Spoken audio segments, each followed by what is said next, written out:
लोग मुझसे कहते हैं कि भीतर से शांत होने का, मौन में होने का या ध्यान में होने का प्रयास करते हैं तो निश्चित रूप से भीतर से खुशी मिलती है, शांति मिलती है।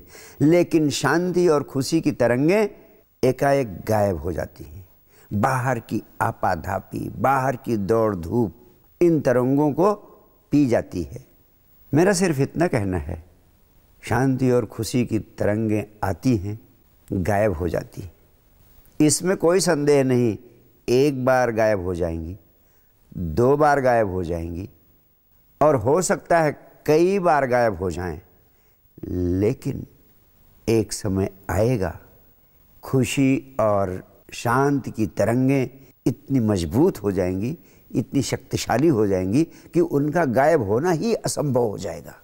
किसी भी चीज़ को ताकतवर बनाने की, शक्तिशाली बनाने की, मजबूत बनाने की यही अद्भुत कला है।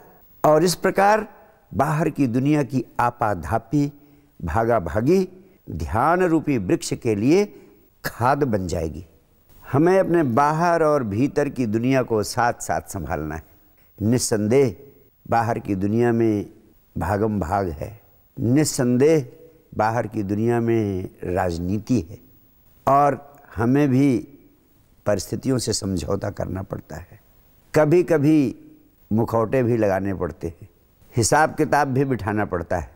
कई बार सच जैसा जैसा है वैसा वैसा कह पाना बहुत मुश्किल होता है, कठिन होता है, असंभव होता है, वरना अस्पताल में जाने के अलावा और कोई रास्ता न बचे।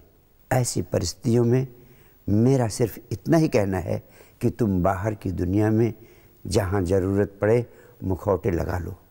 लेकिन मेरा कहना सिर्फ इतना है कि जब आप बाहर की दौड़ से मुक्त होकर घर की तरफ जाएं तो घर के बाहर ही उन सारे मुखौटों को, सारी राजनीति को, सारे हिसाब किताब को वैसे ही बाहर उतार दें जैसे जूतों को बाहर उतार देते हैं। लेकिन आपकी राजनीति आपके घर में भी घुस जाती है, आपके मुखौटे आपके घर में भी घुस जाते हैं। आप पत्नी के साथ, बच्चों के साथ, माँ बाप और परिवार के शेष सदस्यों के साथ भी राजनीति कर रहे हैं। अगर आप उनके साथ भी वही धोखेबाजी कर रहे हैं तो इसमें कसूर आपका ही है, इसमें जिम्मेदारी आपकी ही है।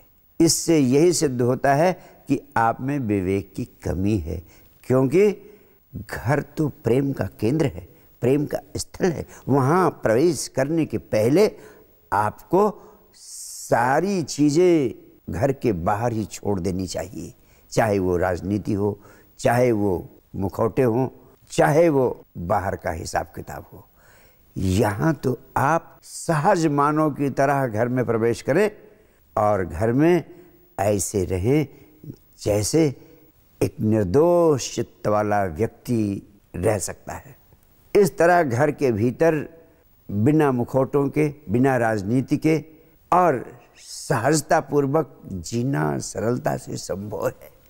इस प्रकार घर के बाहर और घर के भीतर जो कुछ करते हो उसे खेल समझकर आना जाना जारी रखो तो पूरा जीवन ही तुम्हारा अद्भुत खेल बन सकता है। भीतर भी जाओ और बाहर भी जाओ, लेकिन दोनों में अछूते बने रहो। दोनों स्थितियों में तादाद में मत स्थापित करो। दोनों परिस्थितियों को खेल समझकर आनंद भाव से निर्वहन करो।